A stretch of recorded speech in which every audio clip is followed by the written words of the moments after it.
Hello বন্ধুরা, তোমরা সবাই কেমন আছো? আশা করি সবাই ভালো আছো।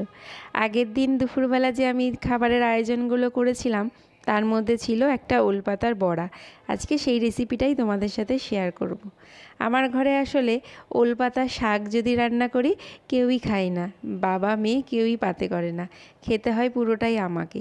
তাই ভাবলাম আজকের ওলপাতাটাকে একটু অন্যরকমভাবে রান্না করব। দেখি খাই নাকি। তা আমার প্ল্যানটা খুব সাকসেস হয়েছে জানো না। এত ভালো খেয়েছে, নেক্সট দিন খাওয়ার জন্য আবার অর্ডারও দিয়ে দিয়েছে। এবার চলো কিভাবে আমি ওলপাতার বড়াটা করেছি সেটাই তোমাদের সাথে শেয়ার করি। প্রথমেই ডাঁটার থেকে পাতাগুলোকে ছাড়িয়ে নিয়েছিলাম। তারপরে ভালো মতন করে পাতাগুলোকে ধুয়ে নিতে হবে বেশ অনেকবার। তারপরে পাতাগুলোকে মিহি হাতে কোচাতে হবে। যে যত ভালো করে মিহি করে কোচাতে পারবে তার রান্নার স্বাদ কিন্তু ততটাই ভালো আসবে। আমি দেখো কত মোটা মোটা করে কোচাই। আমি না এই সমস্ত পাতা টাতা কোচাতে একেবারেই এক্সপার্ট না। যাই হোক, যেভাবেই করি না কেন কাজ আমার চলে যায় জানো না। অন্যদিকে আমি কড়াইতে একটু জলও বসিয়ে দিয়েছিলাম, জলটা হালকা গরমও হয়ে গেছে।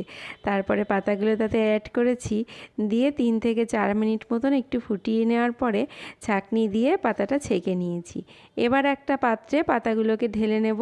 যতক্ষণ পাতাগুলো ঠান্ডা হচ্ছে ততক্ষণ এর মধ্যে অ্যাড করি কিছু উপকরণ।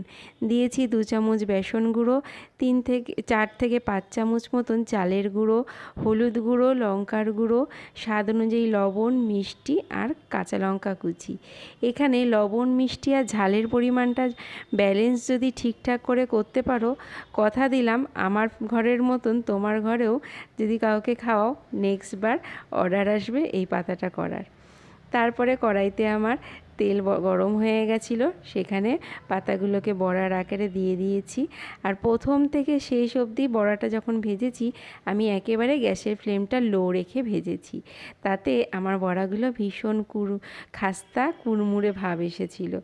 ভীষণ ভালো হয়েছিল কিন্তু বড়াটা খেতে। আমি তো এই দিয়েই এক থালা ভাত পুরো খেয়ে নিয়েছি। আমি আর কিছুই খাইনি জানো না।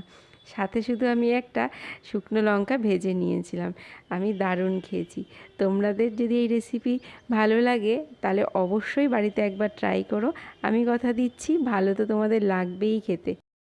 আমার চ্যানেলটাকে একটু ফলো করে দিও, লাইক কমেন্ট শেয়ার করতে একদমই ভুলো না কিন্তু।